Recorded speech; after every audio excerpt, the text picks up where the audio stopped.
everybody, and welcome to a brand new episode of the Story to Screen podcast, movie podcast where we review all different kinds of movies, both new and old.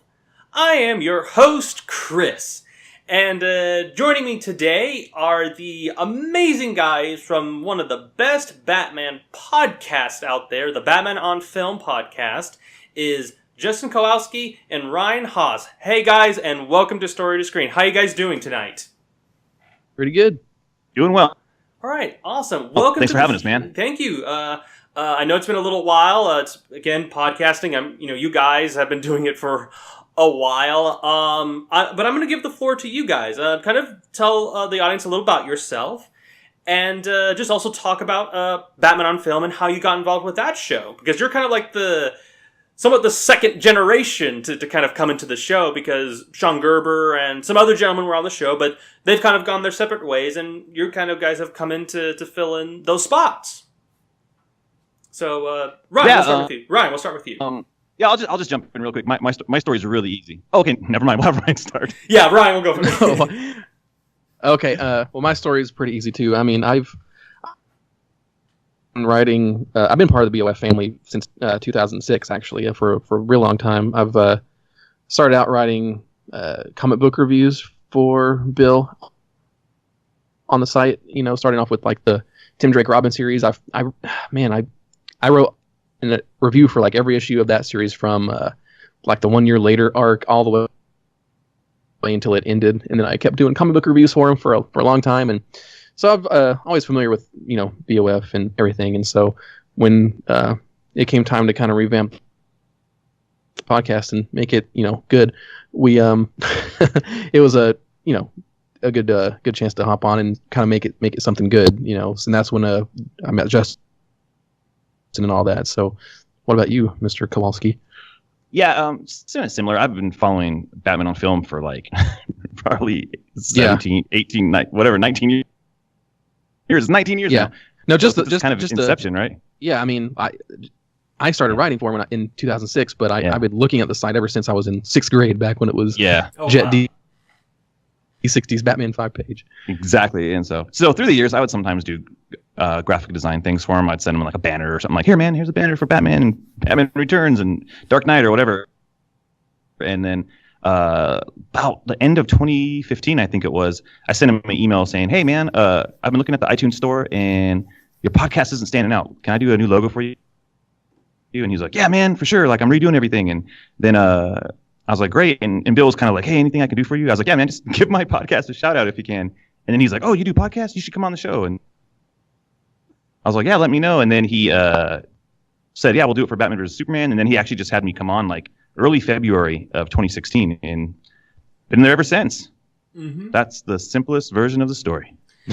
Now, audiences, you're probably wondering, why are Batman fans doing Wonder Woman? Well, I wanted to change something up, and, I couldn't get anybody from Wonder Woman podcast, so the second best option was, why not these guys from Batman? We're going to talk about women. Yeah! Yeah. Well, I'm not married, so... Yeah, but we love the DC universe, so... Yeah, there you go. Well, let me just... one more thing before we jump into our review. What has been, like, your relationship to the DC universe, and what is it that you think, or just more so like just the DC comics and with Batman specifically, and why do you think, what is it about that character that has compelled your imagination for so many years as fans, but also just as individuals?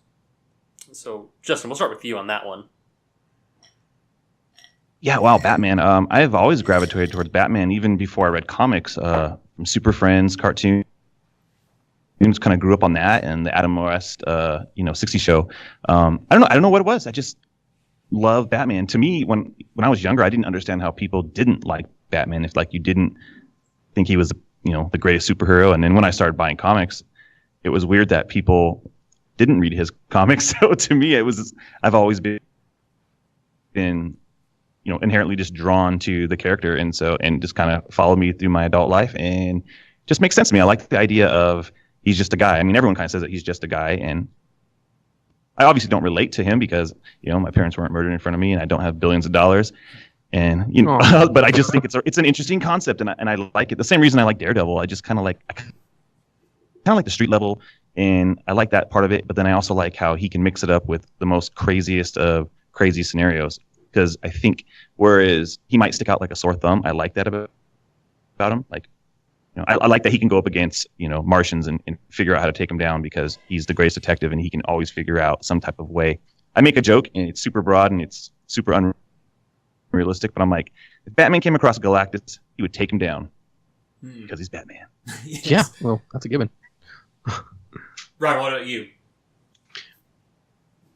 Well, I mean, I've been a Batman fan, but before I even knew what being a fan or was or knew what comics were, I mean, I've been a Batman fan ever since I was like probably 2 or 3 years old. I mean, the character is just part of American culture and world culture. I mean, he's everywhere. So, but that's the kind of thing is I think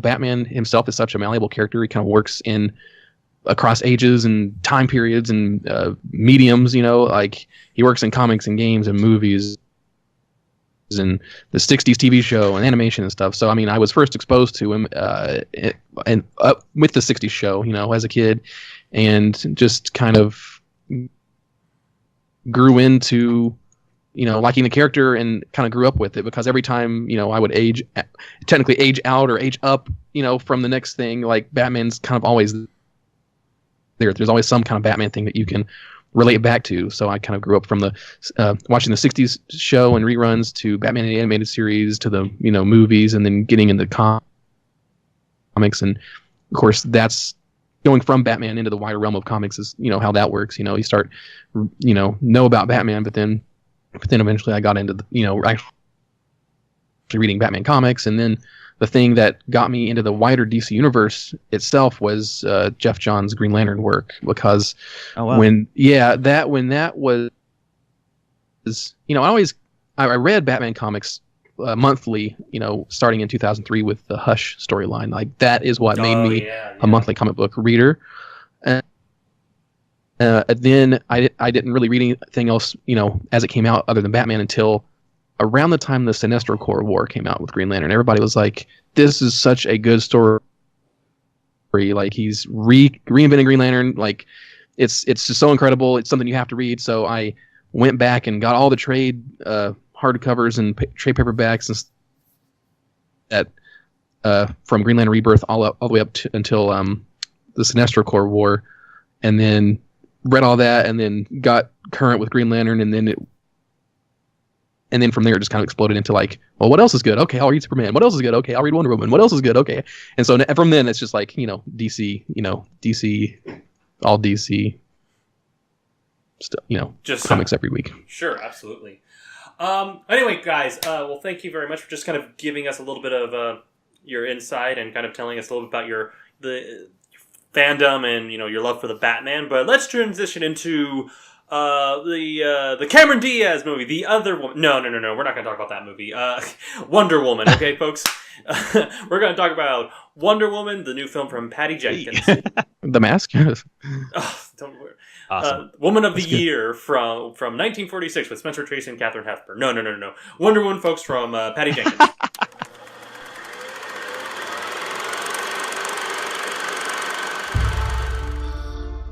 Diana. Fighting does not make you a hero. What if I promise to be careful? Just a shield, then. Diana. No sharp edges. Be careful of mankind, Diana.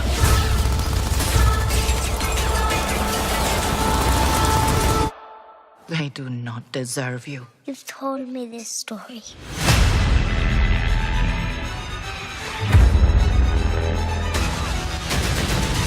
What is this place? Who are you people? We are the bridge to a greater understanding. Right. What is your mission? Well, here's the thing. You are in more danger than you think. The boys in the trenches called her Dr. Poison. Millions would die. The war would never end. I'm going, Mother. If you choose to leave, you may never return. Who will I be if I stay? Will come when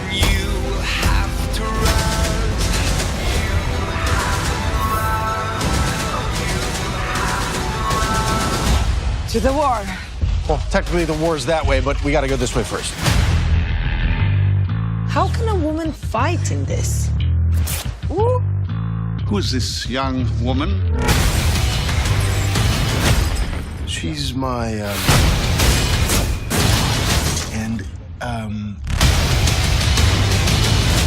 Diana, Princess of the Mist. Prince, Diana Prince.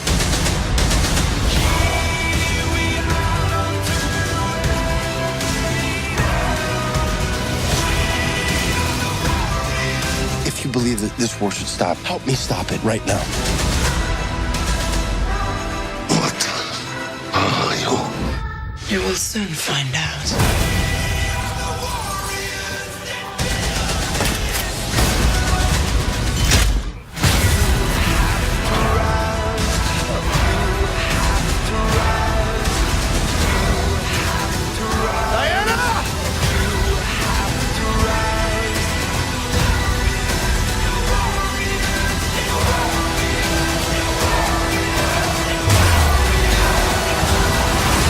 Wonder Woman, rated PG-13. Experience it in IMAX 3D June 2nd. What you just heard was the trailer for Wonder Woman. It's directed by Patty Jenkins and stars Gal Gadot, Chris Pine, and Danny Houston. This is the fourth entry in the DC Cinematic Universe film franchise, and also a bit of a huge milestone because as of right now, I think the box office number is $300 million at the box office, worldwide box office, I should say. And 94% of Rotten Tomatoes. It has also become the very first successful film, box office wise, for a female director. I actually thought that title actually belonged to Catherine Bigelow with World War. What is it? Not World War Z. What is it? Zero Dark. Is it? No. Is it Zero Dark 30? Yeah, Zero Dark 30 or The Hurt Locker was one of those two. I thought she had the record for that. Yeah, it was like a 50 Shades of Grey or something, I think. Oh gosh, never. I don't count that piece of crap. Don't even mention that movie. I don't count that at all. Still counts. That movie does not exist in my mind. Anyway, we're talking about something really better. Something that really honors womanhood and puts her in a much more positive light. But, Ryan, we're going to start with you. What did you think of Wonder Woman? And does this movie put the DC cinematic... for your point of view, does this give you any optimism for the DC cinematic universe? Well, that's a lot to think about. But, yeah, I mean, the movie itself... I loved it. I think they finally hit kind of a good tone. I think out of all the DC EU movies thus far, it's got a lot going on. It's got action, humor, and heart. It's got everything, and it kind of takes like a good approach to Wonder Woman and how to kind of just do its own thing as a film. It's not too concerned with linking into a cinematic universe, really, other than in the bookends you see at the beginning and end. But the film has a lot. It's got good elements. It's got like the heart of a Superman 78, the Superman the movie, but it's also got the earnestness of Batman Begins, and you kind of combine those things and then make it Wonder Woman, and that's kind of what you get here. And overall, it kind of really does make me optimistic about. I'm filled with hope and optimism about the future of the DC EU because I think they've been learning a lot as they kind of make these connected movies, and Wonder Woman herself is just it's like her time to kind of shine, and she was already the best part of Batman vs Superman: Dawn of Justice, so they were able to take that and just make something really good out of this film. Mm-hmm. Justin. Yeah, I absolutely loved Wonder Woman. I thought it was a fantastic movie. I've seen it twice so far, and each time I think I appreciate it more. Like the first time, it was just kind of the excitement of, like, this is a really great movie, and I am super excited for that just because it feels good to, as a fan of these movies, especially, the DC films, it feels good to feel like, oh man, that's a win. And not that I need my love for a movie to be validated by critics and other fans and stuff, but it does feel good that it's kind of this unanimous, overall, it's not contentious. You're not going to be arguing about it. 2 years from now, you're going to say, dude, Wonder Woman was a really great movie. Gal Gadot is perfect as Wonder Woman, and I think she's going to own that role from here on out. I mean, she's going to be kind of like Robert Downey Jr. as when you think about Wonder Woman, you're going to think about Gal Gadot, because she just embodies that character, whether she's in interviews or whether she's acting in the movie. I dare you not to fall in love with her. And that's a good point. I don't mean that in a romantic way. I mean that in you're a fan will love who she is, because she feels like she feels like Wonder Woman. That's who she is, and you believe her. You literally believe that she's that character. And so it gives me excitement for the future of the DCEU. I mean, again, part of that is going to be she's a part of it. She was a part of Batman vs Superman. Like Ryan pointed out, she's one of the best parts of that movie. And moving into Justice, I think people can get excited about it, just the fact that she's in it. I've already been on board with it. I haven't been shy about I'm excited for Justice League. But that being said, I know there's been some really crazy things going on behind the scenes, and so I'm hoping for the best. And just her presentation in Wonder Woman makes me excited just to see her again in the future. So there you go. Okay, let me just say this. I really enjoyed this movie. I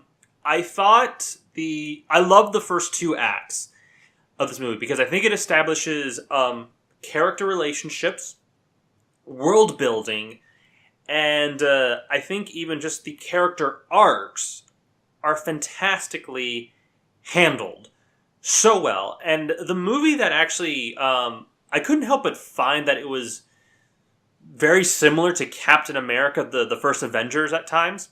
And you guys are welcome to chime in at any time, but just to let me just get through my impression. I couldn't help but feel the similarities at times, but at the same time, I felt like it did enough to where I didn't feel like I was watching a carbon copy of that movie. And I just love, and Gal Gadot just brings so much charisma with what she's given. I think she's just so delightful and just brings so much warmth. And what I loved about this movie was that she wasn't like this, I'm a woman, I can do everything just as perfect as a man. What I liked about this movie is that, and I'm sorry for getting a little political here, and I'm a little bit more conservative in my beliefs, gentlemen, but I did enjoy that it wasn't this straight on feminism type of film, that it wasn't pushing it down my throat, because movies like that, and not just feminism, but maybe like certain propaganda films, there's a delicate line, and sometimes at times it can be really forced down your throat, or it can work perfectly thematically within the film. And I felt like in this film, I think all that stuff comes across really, really effortlessly. Does it feel like to you that it was that feminism, that it was being like championed or something like that? Did it feel like it was a propaganda, film in that sense? It is. Okay. It is championed. The whole girl power feminism thing. It is championed in the movie because that's Wonder Woman, but they don't. The movie just is. She just is Wonder Woman, and it just kind of comes across very effortlessly. And that's and it's just a good movie, and it just it's just kind of fantastically done from like all standpoints in that regard. Yeah, and by the way, I'm not trying to offend anybody here about that stuff. I mean, I have a very different viewpoint on some stuff right there. But the thing that I liked was that she was just noble. She wanted to do the right thing, kind of like how similar to Steve Rogers. She saw devastation, she saw horror, the horrors of war, that how it was affecting humanity, and she wanted to do the right thing. And I like that aspect about her arc, that she was tender-hearted. She's not driven by her ego. And I don't know the Wonder Woman from the comics I don't know that mythology. I'm not as familiar with it as like Batman or Superman or certain other characters. How would you say the character is presented in the comic book material as opposed to here? Is there a vast difference? Because I know that like the loving, caring side isn't really. It seems like from what I've heard, it seems like that was something that was made up for this movie. Am I correct in that, or is that no, not at all? I would say not really. In the beginning, she's always been quite naive when she first comes over to man's world. But as her character has grown and being a part of man's world for a long time, she is very aware of like how things work, and she transforms more into the stronger character that you kind of see in animation and some of the comics that come out now. So I think it's true that she was naive in the beginning, but she also becomes this strong and compassionate character that, going back to the whole feminism thing, well, of course, like, women are going to be, feel empowered by her because that's what she is. She's a powerful woman, but she doesn't ever like rest on that idea of like, oh, I'm a woman, anything like that. We don't need her to say that because we acknowledge that's who she is. And I think the movie was brilliant in the scene where she's where they're, all the men are there trying to plan what's the next, the war thing they're going to do on their agenda, and they're like, who let this woman here, and she didn't even say I'm a woman. There was no reason for her to say anything of that sort. She was just like, we need to do what's right, Yeah. And so it's kind of squashing the agenda driven, like if anyone ever says there's an agenda, I would say no, because they didn't hammer it down your throat. Wonder Woman is who she is. Yeah. She is a woman, and of course it's called Wonder Woman. That's a given, but as it moves on, she's just someone who's doing the right thing, and I think that's inspiring to everybody, man or woman. Yeah. And do you feel like in some ways how do you think she's handled differently here than Steve Rogers? Is it besides the gender factor, how do you think she's handled? Because I feel like she's straight. I mean, she's straight on superhuman. Or she's a god. I mean, that's the difference I see. But what do you guys see that kind of separates her from the Steve Rogers character from First Avengers?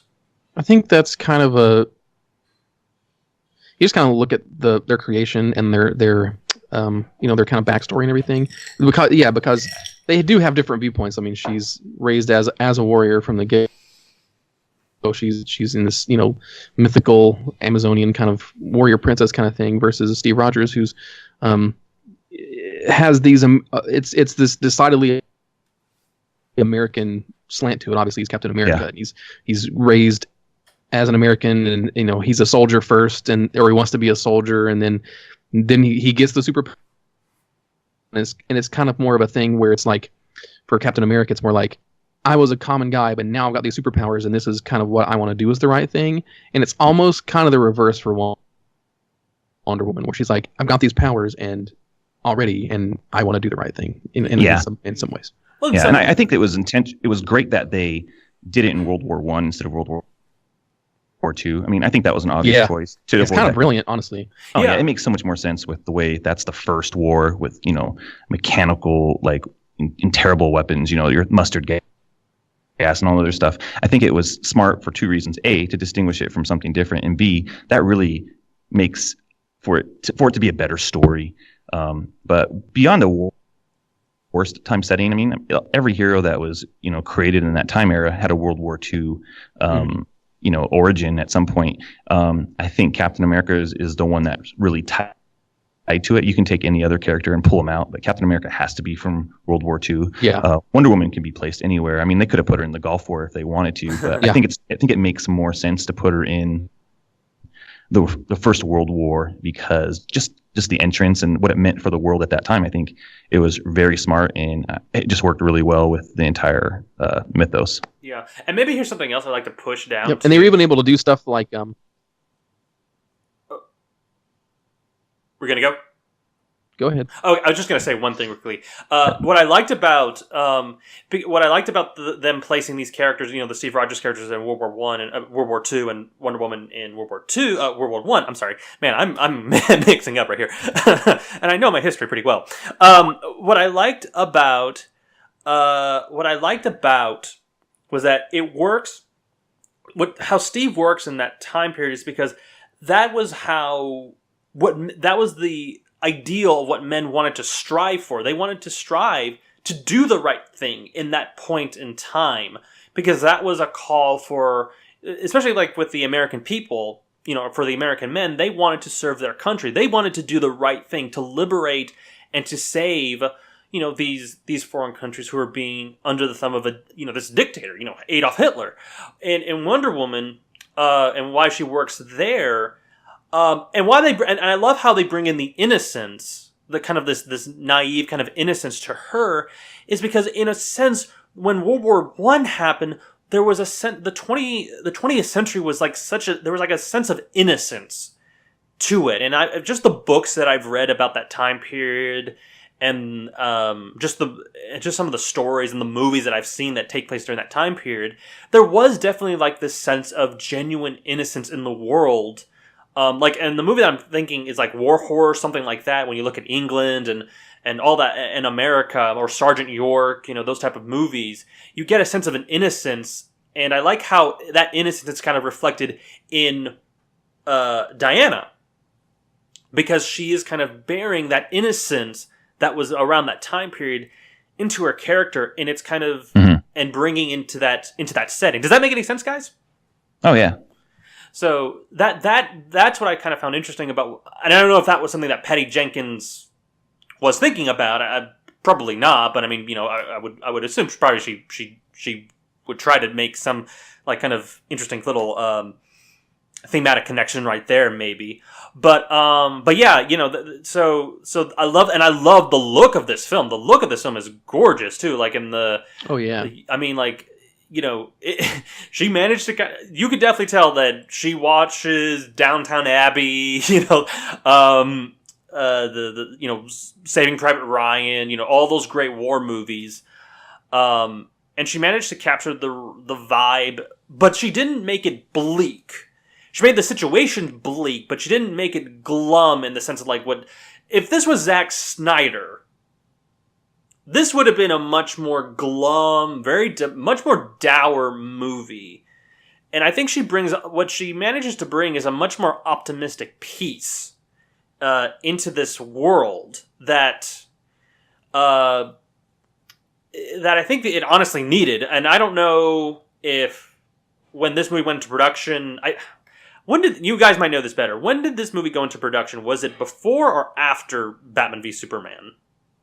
It was done by the time BVS came out. Was out. Okay, so it was already in the works. Okay, do you think they saw an early cut of BVS and they realized, okay, what Patty Jenkins saw there's like, okay, what you guys got there is a mess and it's bleak. Wonder Woman needs to be this other thing. I mean, I don't know if you guys would agree with that. Maybe she kind of fought to keep the movie. In this, I mean, I don't know. I think it was so far ahead in production. It pretty much wrapped almost after BVS came out.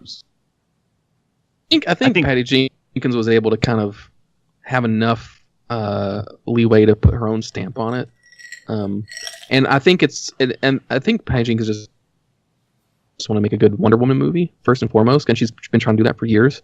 And I think it all goes back to balance. I mean, it's not. There's light parts and there's dark parts. I mean, it's got both. It's got everything. There's fight scenes in the light. There's fight scenes in the dark. There's light scenes, in tone, and dark scenes in tone. And I think that I think they knew they needed to course correct after BVS anyway. And I think that they had some opportunity to kind of, they did some slight reshoots and some slight retooling for script things and things like that. But I think the bulk of the movie was already they already knew what they were going to do with it. Okay. If that makes sense. Okay. Yeah. Okay. Because I know, I do, and I did know that they jumped into Justice League right after Batman v Superman came out, so they had like a 2 week, 2 weeks, and they had to jump into production for that film. Yeah. So yeah, that's the one that's had a bunch of changes. Oh, did you hear the rumor today that with the Joss Whedon revision, it sounds like the reshoots, it's going to be changed drastically. Like, that's what I'm hearing from... That's just the latest rumor that I heard today. I don't know if any of you guys heard about that. Yeah, there's some reshoots, and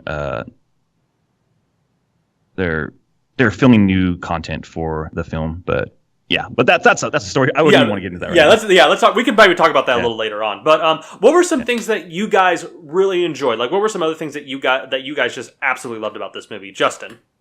Yeah, I would say Steve Trevor right off the bat. I think that's a character that needed to be successful for this movie. Not that it doesn't hinge on him at all, but that's a very important character that could have came off as bland and terrible. And I feel that he came off 100% like a likable guy, and you cared about him. I mean, you had to be invested in him as well for the story to work, and it did. And I think Chris Pine just nailed it. He's a charming guy. He's a great presence, from Captain Kirk, and like I think he was perfect for that role as well. And so he really embodied what Steve Trevor needed to be in this movie, and at the same time gave you a connection. And I love that their attraction grew, and it was great. Him being a guy, just a regular guy, he's all above average. Well, he's above average. Yeah, he's above. And then to her being this god from Amazon, from Themyscira, like, and for them to still find an attraction on different levels. And I thought it was really sweet how they kind of fell in love, and I you almost like drop a tear at that point, in the snow. That was probably one of my favorite scenes, actually. Besides the No Man's Land battle, the scene with them connecting in the snow was absolutely beautiful. That was good. Very good. Oh yeah, and like the little scene when who was it? Was it him or her that touched her hair and just like moved it back? Or one of the was it him or her? Do you know what? I think it was him pulling her hair back. Yeah. He was trying to dance, because the whole conversation about the dance was great. It was great. They're just swaying. Yeah, and I loved how like. I didn't like it. I mean, I loved how they played up the whole like fish out of water aspect a little bit. I mean, I loved when she goes to London, she's wearing that coat. The men notice her. I mean, who would notice her? I mean, she's gorgeous. And the fact that she's in the store. But I love in that scene, she's handed a beer. I don't think she takes one sip out of the cup of beer. I noticed that. I was like, oh, how come she didn't take a sip? She didn't. Like, and she didn't get drunk or anything like that. But yeah, she just kind of put it down. Maybe Gal Gadot was pregnant at the time. It's like, I don't think I should really be drinking alcohol at this point in time. But anyway, so she's there and she doesn't take a drink of it, but they dance, and it's magical. And like the moment, I love how she says the word magical. Like when she's, again, that's just showing Jenkins' ability to just direct how she's able to get these performances out of the actors. And Pine, who I think is absolutely charming. I think Chris Pine is, Captain Kirk, Hell and High Water, which is amazing. And just the man has like legitimate movie star charisma, and I really hope that this catapults him into other great things as an actor. Because I feel like with Star Trek, he's done good, but I feel like he's been highly outweighed by the other talent that's around him. He definitely he shines, but I think he's definitely outweighed by Quinto. I even think Carl Urban and Benedict Cumberbatch. Especially when he had scenes with Cumberbatch. I mean, that's a guy you can't get over. But yeah, he's great in this movie. Cumberbatch. I don't know how to. It's a really Cumberbatch. I don't know. Cumberbatch. Ryan, what do you think of Chris Pine? No, I think I really like Chris Pine as an actor already. I've seen other stuff he's been in, obviously Star Trek. I think he's really good in the Star Trek movies, and I think he's been able to take his kind of uncanny skill to be able to embody a iconic character like a Steve Trevor or a Captain Kirk, but he is also able to kind of give it enough humanity and enough groundedness to just work on the big screen. And I think that's really good. And I think that was really important, actually, to have him be that and have it, work with Wonder Woman, because Wonder Woman is such a iconic character herself that you need to Pine needs to make you believe that Wonder Woman would go for this guy. And that element of the movie was done so well, and it wasn't like ham-fisted or anything. It just is very natural. along with everything else in the movie, you know. And I thought he was really good. Yeah, I won't lie though. I mean, especially I liked him when he was first cast. I was a little bit worried because I felt like is he going to be the one that's going to be throwing the one-liners? Is he going to be joking all the time? I felt like his presence in the movie actually worked, and you actually believed that he could be a guy that lived in this time period. Because he's always kind of played like the comic relief and wisecracking and all that stuff, but he actually fits so well, and obviously he's he's displayed before, he's capable of being such a great leading man. And he's capable of handling the material so well. And I like that he was a guy that he wasn't the guy in distress. You know, he wasn't the reversal, the damsel in distress, so to speak. He was, he actually held up on his own. I actually kind of think he's better in this movie than Kirk because he's able to stand up in a fight, where I felt like Kirk at times wasn't really capable in holding up in a fight, other than shooting a gun. But no, this guy, I believe in. I love the rifle too. I mean, how awesome is it? Just seeing a guy with a rifle. That's just, I just like that image. Yeah, there's that shot of him when he's on the beach at Themyscira, and he's just like running by, and he does he shoots, and he's not even looking, and he and he shoots that was one cool. of the soldiers. That was It was cool. so good. I know, like that classic, that trope where like the guy just shoots on the side, he's not looking. They've done that so many times in like Clint Eastwood movies. But yeah. What were some other things you guys liked about the film? What were some things that stood out to you? Whether it was the characters or just like the plot elements. What were some things that you guys, Ryan, that you liked? Well, I mean, Justin kind of alluded to it before, but the No Man's Land sequence is absolutely the star piece of the movie. It's the best part of the movie. I mean, I knew it was going to be. When I saw the trailers, whenever they would show bits and pieces from that, I got a little emotional watching that stuff in the trailers, because I could feel that this is going to be kind of a big moment in the story and in the movie, not just action wise, but emotion wise. And that is exactly what they did in the movie. And it's kind of this great culmination of Diana realizing what her purpose is and how she's going to operate in man's world, and she gets revealed as Wonder Woman, and everybody else kind of sees that too, and she inspires everybody, and just the way, and then you throw the action on top of it, and that's the best kind of action scenes you can get in a movie, when it's not just a bunch of action, it's action with a heart and a meaning behind it, and and that is kind of why that scene stands out. And I think that's kind of one of those, years from now, whenever we have like top 10 best, will always like appear on that, because it's just so well done. Yep.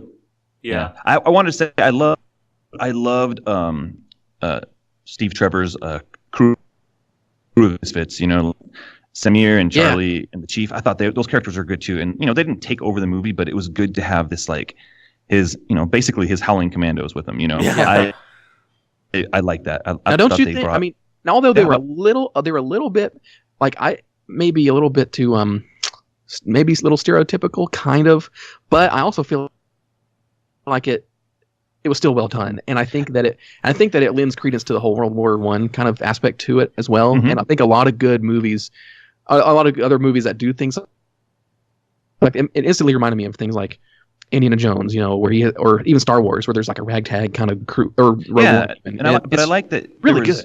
There was reasons, why they're there, and I think it meant something, because if this was made 10 years ago, it would probably be just a bunch of like white dudes fighting in a war, and I thought this war affected more than just one person, and so these guys were all affected by it in different ways. And I actually loved when Charlie is playing the piano, and they had that scene where he hasn't done that, and it just told you all you needed to know about that guy, and Samir, and like why he needed him, because he was able to make it.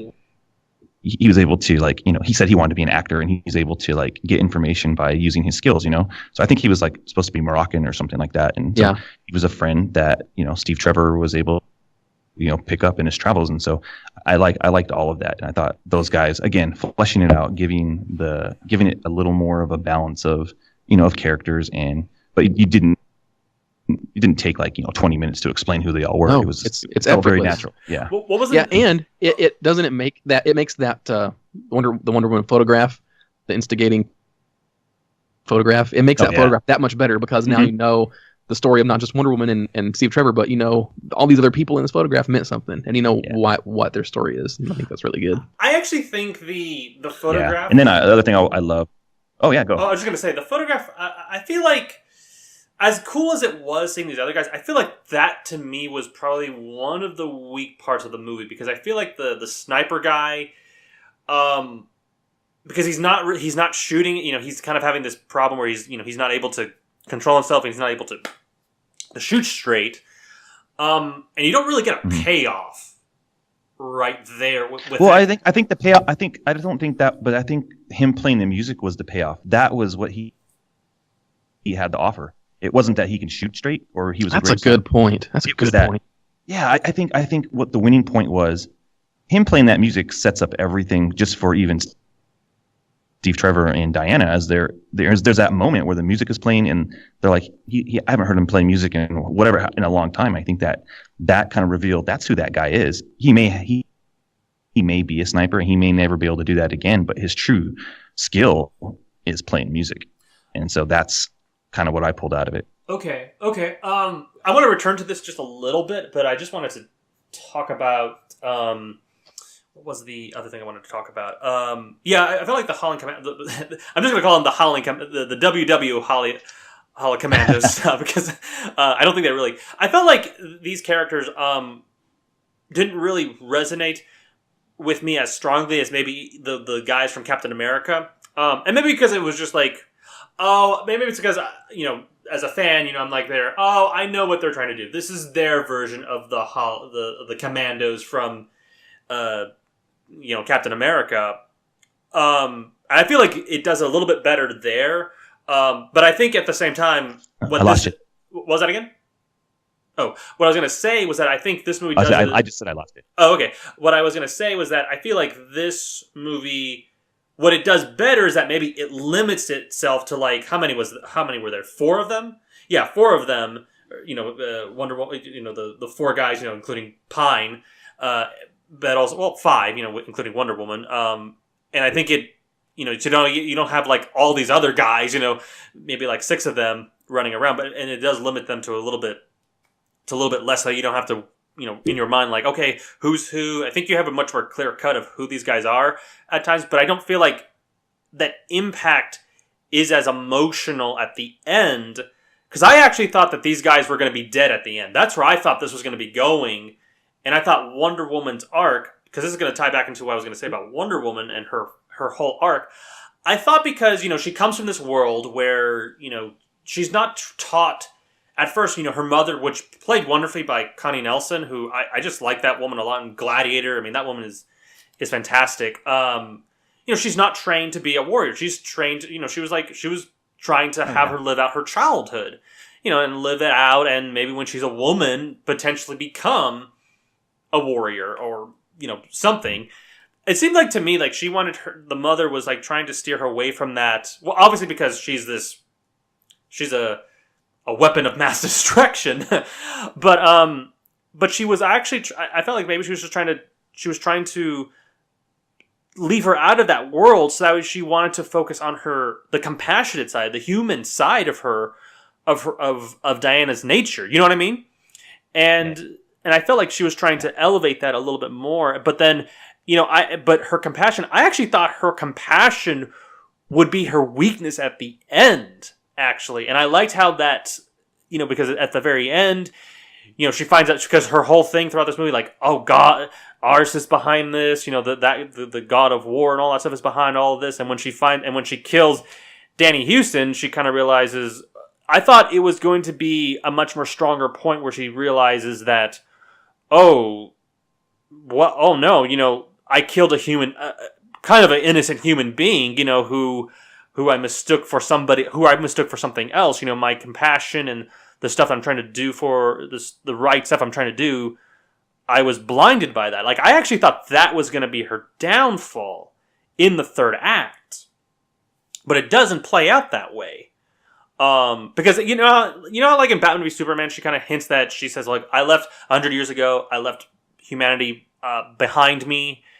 And I thought that at the end of this movie, obviously we kind of see the death of Steve Trevor, but I didn't really feel like there. I thought that something catastrophic or something personal, well, yeah, something did personal happen here, but something much more bigger, like something much more personal happened to her at this particular point in time, and that's what caused her to go into hiding, I guess. You know what I mean?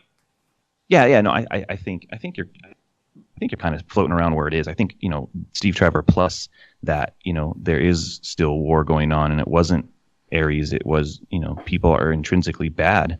I think that's what has affected her, and so I think that's why she kind of took her leave. Mm-hmm.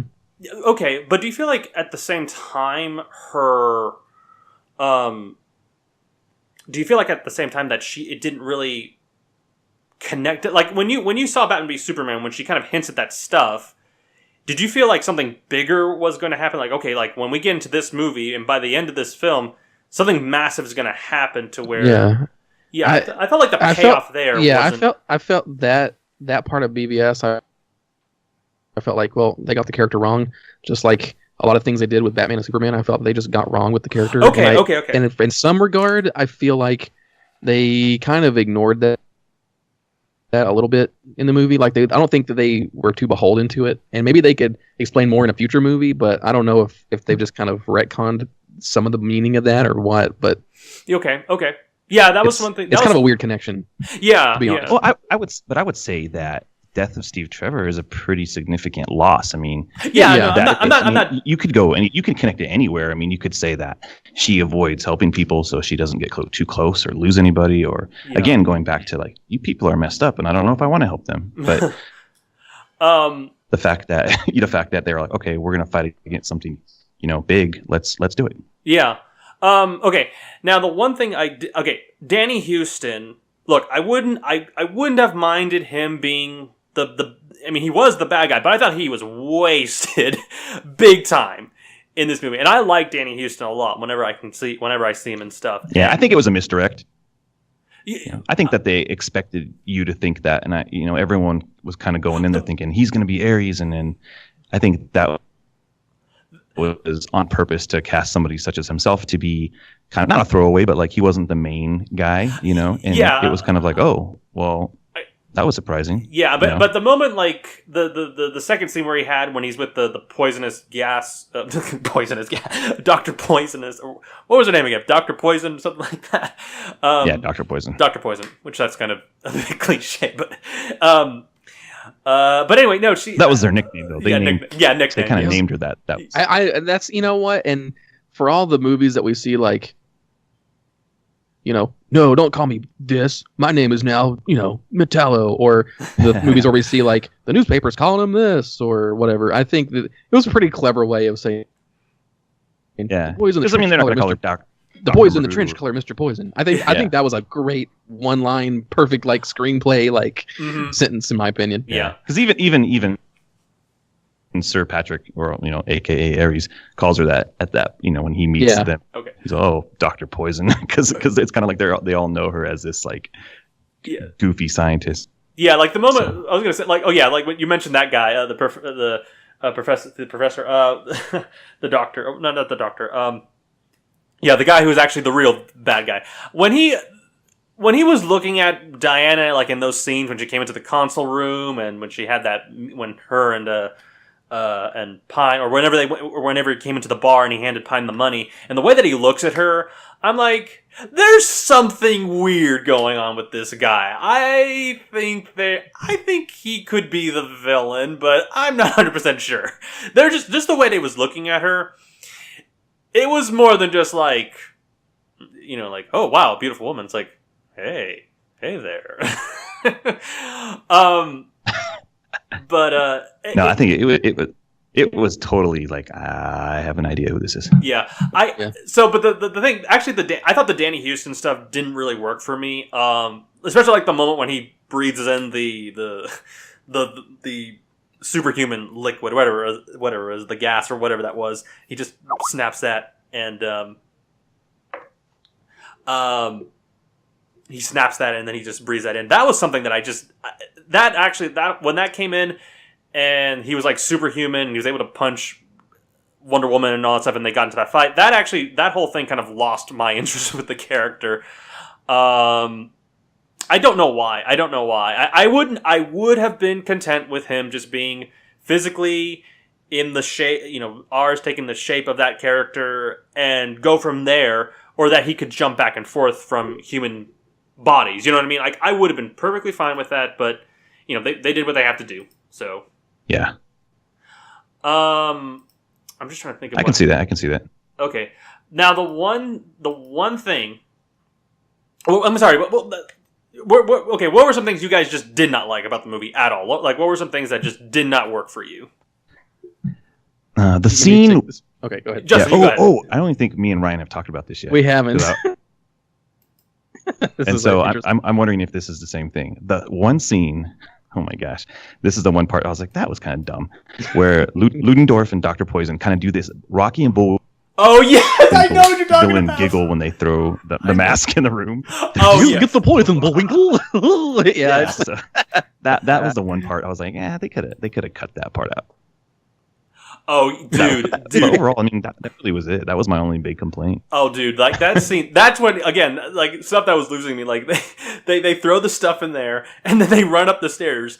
Reminded me like a Three Stooges moment. I don't know what it is. Hey Mo, let's throw the gasoline in there, and then they just run up the stairs and all that. It was just, it was really kind of a little bit silly for me. Justin, I know you have to get going in just a little bit. Thank you for telling me about that.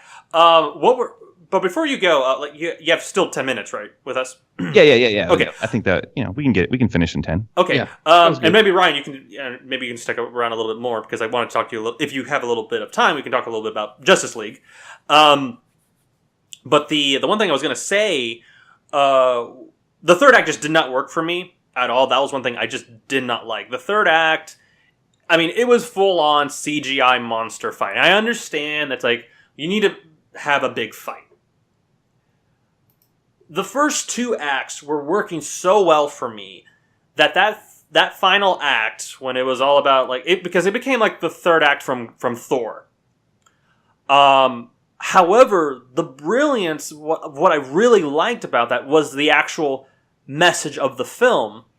And I'm someone who does believe in Christianity, guys. I do believe in in God and Jesus Christ, His Son. I'm a person who does believe in that. And what I loved I loved how the Titan, the Zeus, created mankind, and it was, I was listening to a podcast earlier today, and that's not really true with the Greek god. Zeus didn't really do that. He was actually something else. I like that little tie-in when he was It's the comic book version. Yeah, it's the DC. The DC universe is kind of commandeered the history of the Greek gods and all that for their own purposes. I mean, whatever they say in the movie is okay. But what I liked about oh, go ahead. I don't have an issue with it. I mean, I'm a Christian myself. I'm in a minister. I work for a church. I took it as this is a story, and it's not. Sure. It's not based in any type of truth. It's a story, just as Narnia or Lord of the Rings or anything. Yeah. It's a story. So and what I was going to say, they're all morality tales. And what I was going to say about that message was that. I do believe, I loved how, she again, her arc, Wonder Woman's arc throughout this movie was about, she believed that the supernatural, if she takes that, if she kills Ars, the god of war, she believed that would save humanity, or that would relieve humanity. But no, it's like, what I liked how Steve approached her at that final scene in the balcony. He was telling her no, it's man himself it's evil, or no, it was Ars that actually told her that. Steve was trying to get to that point. That's something that reads. I was surprised for a movie like this, in a Hollywood movie like this, to actually kind of address or put a message like that in a film, because that's very relevant to what's going on. And, it's so funny because we had this horrible terrorist attack that happened, the Manchester situation, and also the London Bridge bombing. It's funny how that line mirrors the situations that are going on of today. These DC movies kind of don't play it safe sometimes with their endings. I mean, just look at Man of Steel for instance, how they kind of resolve General Zod's arc in that movie. Like they if they have something to say, they don't shy away from playing it safe, I guess. Yeah, for sure. But yeah, and I liked how I think I mean. Oh, go ahead, Justin. Go ahead. Yes. So sorry. It's sometimes you're clipping out, so I'm not sure. Sorry. When I jump in. So I was just gonna say that I think that's what kind of with the DC movies, that's what kind of differentiates it a little bit. It kind of does say it exists in our world, so I think that those things do affect us a little differently, and Nolan did a great job with it in the Dark Knight movies. He did it was a huge. I don't know if it was intentional, but again, it reflected modern times. Yeah, especially I think it was. I think especially in Dark Knight, where at the end there's this idea of monitoring and all that type of stuff. So well, the Dark Knight is a good whole, art reflects life. Yeah. No, I mean Dark Knight Rises, even like the political climate, I think is even more relevant with that movie today. I mean, really, I was going to say that I think Dark Knight was the most politically relevant with that situation, especially in 2008. With the war on terrorism, the uncertainty of the future. I mean, it was very much, and that's why that movie hit such a core with audiences. And I think that's why maybe this film, and I have not read the reviews. And some of the podcasts and the reviews that I've listened to have not really connected the ending to some of these recent incidences. So I'm claiming this for the first time, my folks. So I'm claiming this award. But no, I liked how it was kind of making that statement that man, it's ultimately himself that has that ultimately has the choice to do ultimate good or ultimate evil. And I liked how ours was kind of like this God that whispered, he whispered in man's ear in the way like, the devil, he kind of, or man, some sort of, physical or some sort of manifestation of evil, how sometimes it will whisper into our ears in some ways and it will cause man will make the ultimate choice to do good or evil things. And that's very, there is very much a similar Christian kind of aspect to that message, and I kind of appreciated it for doing that. And it ultimately, I mean, yeah, the whole like, Wonder Woman says, "I believe in love," which, okay, that's a little cliche right there for me, but it is a very important message, I think, in today's time, especially with what has occurred. Well, but that's Wonder Woman too. Yeah, but that's Wonder Woman. But also, I mean, if you want to draw the parallels to like a Christian message, that's Jesus's greatest commandment is love Good others. Point. So I get where you're going, but again, we can't connect things too much to there's influence from everywhere. Especially in media and in storytelling and these types of storytellings. I mean, the story of love conquering all isn't a new thing, but I think it works really well with Wonder Woman and the message that they're trying to convey in this movie. This movie is just trying to tell you, like there is a whole bunch of evil out there, and you have the ability to make good decisions and bad decisions, and there's influencers out there, and what her entire mission was, I'm going to do the right thing. No matter if someone's telling me no, sometimes you got to do the right thing and people disagree with you.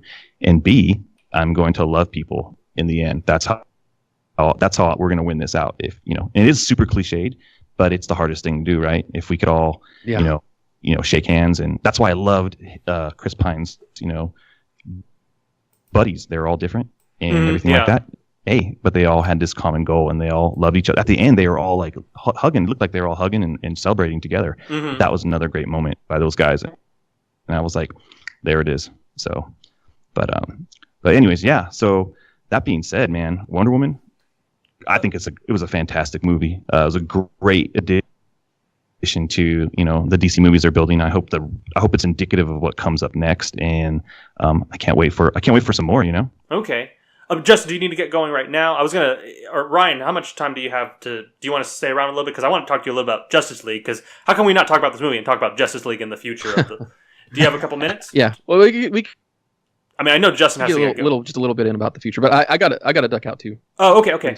Well, I know we were talking about the future. We talked a little bit about the future of the DC Cinematic Universe movies. Again, I'm just gonna say right now, do I recommend Wonder Woman? Yes, I do recommend Wonder Woman. Go check it out, folks. It's great. I would recommend it for teenagers and above, because of some of the more violent content and some suggestive parts. But anyway, the thing I was gonna say about the future, the only bad thing that I have to say about this movie, as great as it is. The problem with this movie, I think, is that it exists in the middle of the muck that is the DC Cinematic Universe. And maybe muck is a bit too strong of a word, but, I think, the movies have not been embraced, both critically and, commercially they've made money, but, even bad movies nowadays can make money, a lot of money, a la Transformers, or, 50 Shades of Grey. The biggest problem that I have with this movie is that it exists within this mold, and it's not been a very good mold. And my problem is that Justice League, and I know that you guys have was it one of you guys, or was it somebody else from Batman on Film that said they've seen something or heard something from somebody that the film is great? Who was that again? It was Rick, but I actually talked to the same guy. That's true. Yeah, and I can't say too much about who he is, but sure. He was able to screen the film, and he said it was absolutely fantastic. And it wasn't a complete film. There was a lot of green screen, and then there was a lot of art and storyboards inserted into there. But he was really excited about it, and this guy was like, he didn't hate Batman vs Superman, but he was kind of like cold on it, but he said Justice League looks absolutely fantastic, and he said the storyline is amazing. And so that was firsthand. I mean, sitting there talking to the guy, so it was cool to hear his thoughts on it. So yeah, I mean,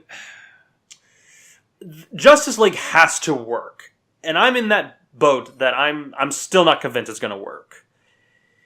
I'm grateful that guy came out and said that. Yeah, I mean that's we don't know. I mean, it may not. And that's you just gotta wait and see and hope. Yeah, and that's kind of the problem for me. And that's every move. Yeah, but I think the biggest problem. I want to ask you guys this. The thing right now is that yes, we're kind of getting. We're the comic book movie genre is big, but I have spoken to a lot of people. I was at Star Wars Celebration, and I asked a lot of fans who are not just Star Wars fans, but fans of comic book movies as well. And I asked them, are you kind of getting tired of the genre? And they said to me, all of them said yes. A lot of people said yes. And I'm kind of worried that the DC, that as good as this movie is, it's going to be a part of this movie. It's going to be a part of this this genre that I think is going to start declining because I think people are beginning to lose interest. And I think people's attention spans are as far as Avengers 3 and 4, and they've said to me, and I'm kind of in the same boat as well, and they've told me, like, after that, we're done. I don't want to see anything else after this because it's just too much. And I'm kind of wondering, how do you guys feel about that? Because I know you guys are huge comic book fans, and you guys love the genre and the movies, but where do you guys kind of lie in that boat? Because it's like, is this kind of does the future success of the DC Cinematic Universe hinge on that mentality? It does kind of hinge on that mentality, but what do you guys think on that, about that? Well, I think that these films they offer a lot of variety in different ways. I mean, nothing's done because this is a huge IP for Warner Brothers. So if it did fail, they're going to keep doing something. At least they're going to go back to the Batman well. But I mean, after Justice League, Aquaman's coming. That's already in production right now. So that's a for sure thing. But I think that we live in a world now that these aren't just comic book movies. They're just movies that people appreciate and like, and just like they're never going to stop making comedies, and they're never going to stop making cop movies and drug movies and kid movies and Pixar movies. I mean, this is like Marvel has done a great job. It's a Marvel movie now. They can do anything they want. I mean, they've done Ant-Man and Guardians of the Galaxy and Doctor Strange, 3 things that you never heard of, and now everyone knows what those characters are. So I think that there's a lot of trust there. I think DC needs to earn that trust, and with Wonder Woman, I think they kind of did. But I would totally agree that they have a lot more work to do to be in that kind of escalated like trust. They don't have that yet, but I think they can get there, and I hope that Justice League gets there. But fingers crossed. You never, there's so many movies that work on paper, but that don't land when audiences see them. You may see that with The Mummy, this weekend. I think that movie's not going to do. Don't care. I don't think The Mummy's a fantastic movie. Yeah. Do you think The Mummy's going to do well? I don't think so. I don't think so. Maybe worldwide, but not in America. Yeah, no. I don't have any confidence in the talent. I like Tom Cruise, and I like the fact that Russell Crowe are working together, but in that movie, I'm like, oh dear.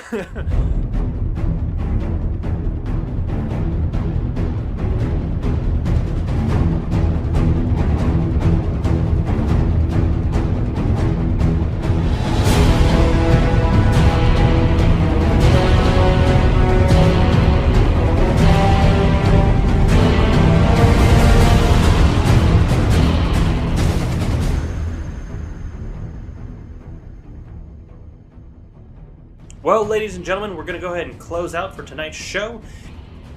Thank you very much again to Justin and Ryan for joining me tonight. Thank you very much, guys, and thank you very much to the Batman on Film podcast. Hopefully we can have you guys again on soon in the future. Anyway, folks, we're going to be closing it out. You can check us out on iTunes, Facebook, and on Twitter. Please find us on those social links. Also, email us at s2spodcast@gmail.com for future for questions and maybe even for future suggestions for future reviews. Anyway, we're going to go ahead and wrap it up. I am your host, Chris, and have a good night. Cheers.